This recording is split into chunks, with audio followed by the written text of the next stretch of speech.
NP national prayer breakfast অনুষ্ঠানে তাদের নেতাদের আমন্ত্রণের বিষয়ে তৈরি হওয়া বিভ্রান্তির জন্য দুঃখ প্রকাশ করেছেন।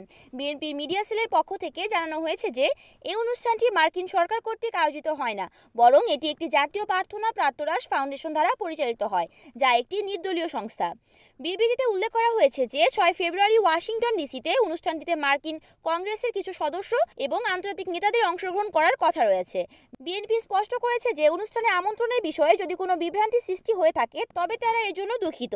এতে দেখা যাচ্ছে যে মিডিয়া সূত্রে যিনি আমন্ত্রণের তথ্য জানিয়েছিলেন তার ঘোষণা পরবর্তী বিভ্রান্তি সৃষ্টি করেছে, যার ফলে যুক্তরাষ্ট্রের দূতাবাসও বিষয়টি পরিষ্কার করেছে যে অনুষ্ঠানটির সঙ্গে সরকারের কোনো সম্পর্ক নেই। এটি প্রমাণিত হয় যে রাজনৈতিক অনুষ্ঠানে আমন্ত্রণ যে কোনো নেতার জন্য একটি গুরুত্বপূর্ণ ইস্যু হতে পারে এবং এতে বিভ্রান্তি সৃষ্টির ফলে রাজনৈতিক কার্যক্রমে প্রভাব ফেলতে পারে।